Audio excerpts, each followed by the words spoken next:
All right, guys, we're back now. We're going to talk about our phases of matter, okay?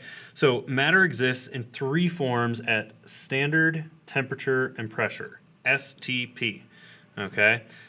So we always, if we think about this, we know about solids, we know about liquids, and we know about gases. Okay, and these three are fairly common, obviously, solids, liquids, and gases. But within chemistry, right, oftentimes we kind of want to abbreviate these things. So we write parentheses S, parentheses L, or parentheses G to signify that a compound or an element is a solid, a liquid, or a gas, right? Our fourth phase of matter would, of course, be plasma. Plasma is really kind of just unbound energy. So our unbound energy is really, we don't care too much about this for chemistry.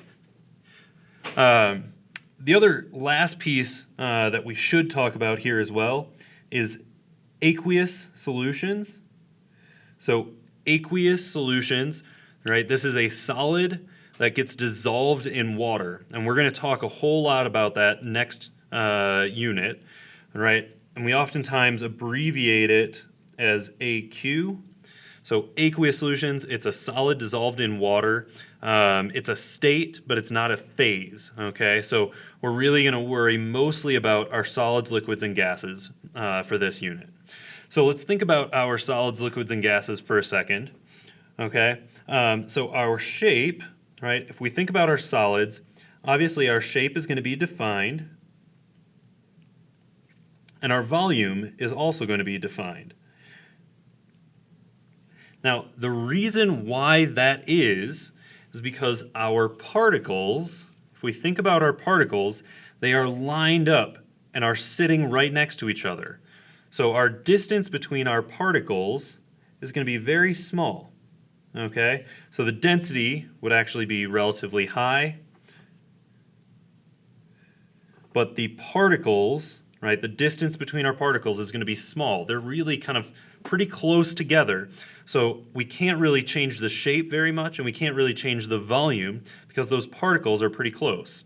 So if we think about our particles, right, the movements that they can do, they can kind of just vibrate. They're kind of locked in to their position, okay? So if we have a solid at room temperature, it turns out that it is a solid because of the intermolecular forces, okay? So if we remember our intermolecular forces, let's go down to the bottom and remember them for a second here. We know that we have London dispersion forces. These are generally pretty weak, but they can, again, our intermolecular forces kind of add together. We also have dipole-dipole forces. And we have hydrogen bonding.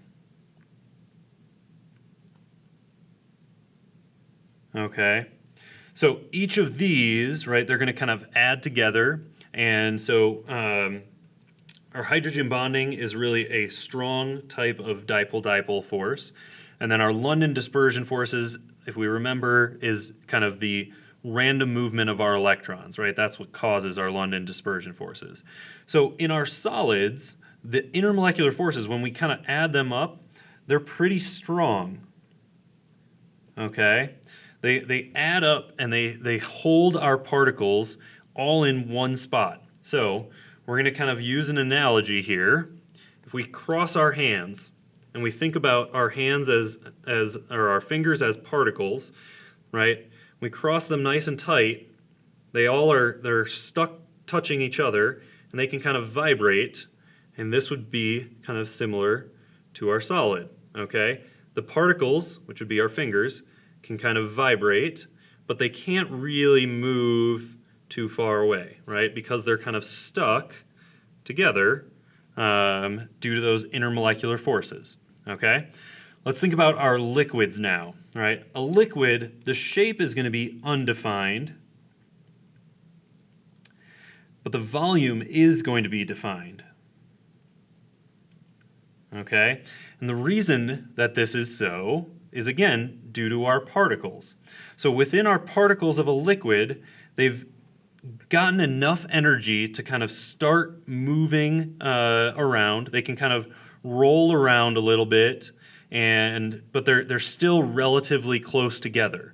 Okay, so they can roll around. The shape is going to be undefined, but they're not really going to be able to come closer together because they're already relatively close. Okay, so there's not a large difference between how close the particles are for our solids versus liquids. A little different. Okay, our liquids maybe are a little bit further apart, but not a huge difference, and so our volume is still going to be defined. So our particle movement, our particles can roll around, okay?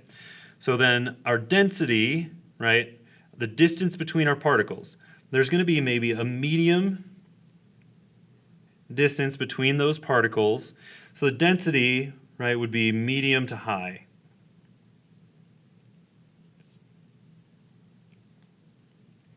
Okay? So the intermolecular forces, if we have a liquid at room temperature, the intermolecular forces are going to be medium in strength. Okay? So again, let's go back to our analogy, right? If we heat up our hands a little bit, they can kind of move together, right? Maybe I'm trying to move them, slide them together here, right? My liquid hands can move and they can kind of roll around, but they still are relatively close, right? So they can roll around, they can move a little bit, but they can't really be pushed any further together, okay? So then, let's get on to our gas, finally. So our gases, they have an undefined shape and an undefined volume. Right? They are undefined because the particles are far apart, right? The particles are very far apart, so it's got very low density, right? They are very far apart. The particles are able to really just run around or fly around. And so they're generally going to be really far apart, right? So the intermolecular forces, if we have a gas at room temperature, it's got very weak intermolecular forces, okay? So if, again, we go to our analogy, right? Here's my solid, to start out, really close together, really not changing size at all, can kind of vibrate a little bit. Our liquid, we can kind of roll around, and then our gases, right, they can clap together because they can be far apart, okay? So hopefully that kind of helps us remember our particles, okay? So the particle diagrams, understanding what those particle diagrams mean, understanding what our solids, liquids, and gases look like with those particles can really tell us, right, about the properties, the macromolecular properties of our solids, liquids, and gases. Okay? I'm going to pause, and then we'll come back in a sec.